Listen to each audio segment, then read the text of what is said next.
perfect steak.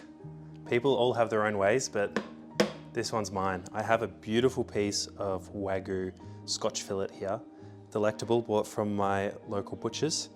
It's been resting for about 30 minutes. We wanted to get it to a beautiful core temperature, right? We don't want it to be straight out of the fridge because then it's going to cook a bit unevenly. It's just been out of the packet, drying, so we've got a nice dry surface, no moisture.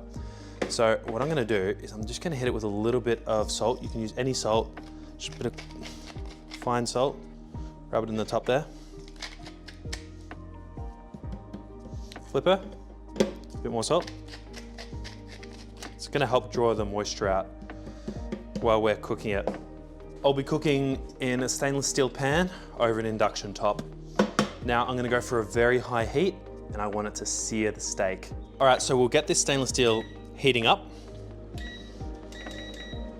We want it to get to a smoking point. We want to see a Lindenfrost effect when we put some water on the top. That way we know it's hot enough, it's not going to stick.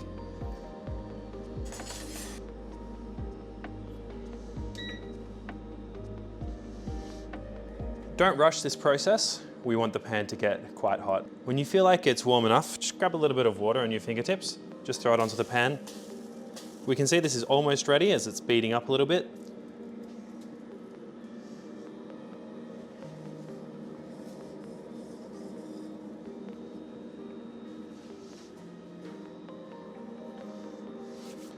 All right, a little bit of water. We can see the Lindenfrost effect is in full force. Water droplets are just bouncing around the top. Get rid of that. And now we're ready to start cooking our steak. Got some good quality olive oil here, extra virgin. Get a good amount of that in there. Maybe a tad more. Coat our pan.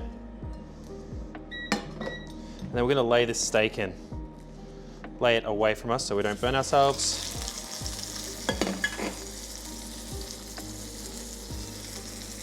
Just let it sit there. Apply a little bit of pressure if you'd like. Build that crust.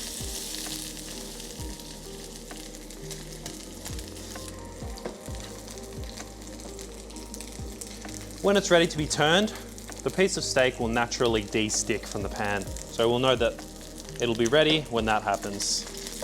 Just moving the oil to and fro because this cooking surface may not be even.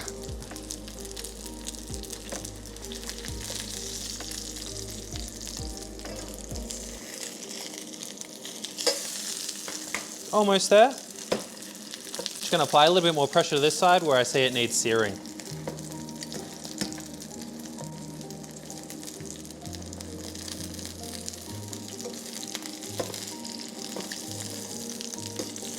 Flip it. Look at that beautiful crust we've got on there.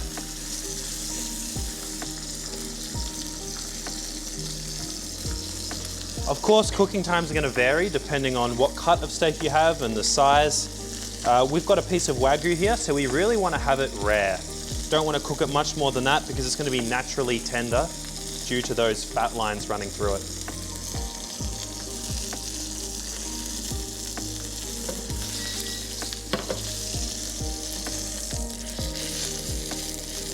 Oops, just flip it over. Beautiful. So you can hit the sides. We've got a fat cap here that we're going to try to render out a little bit.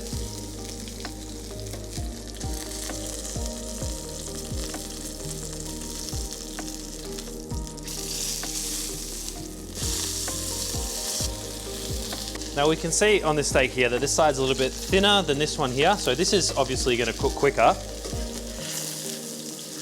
Look at that crust. That's exquisite.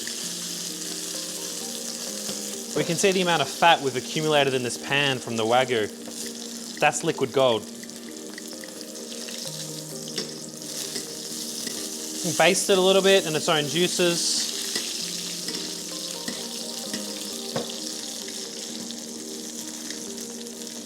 I can feel here, just from the touch, this side is well and truly cooked. This side here's got a little bit of time to go. Beautiful looking crust on that.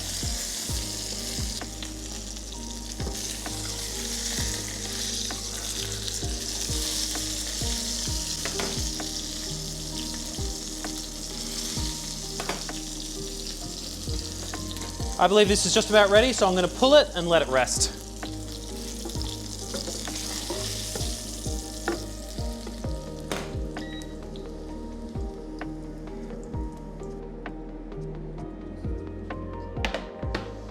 Alright, so I'm just going to trim these side bits off. They will be absolutely delectable. And we're left with this beautiful cut of steak. Let's see how well we've done. Wow, look at that. That is absolutely perfect.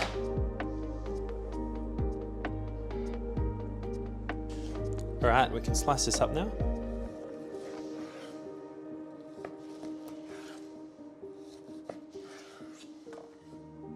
Look at that, that's perfectly cooked.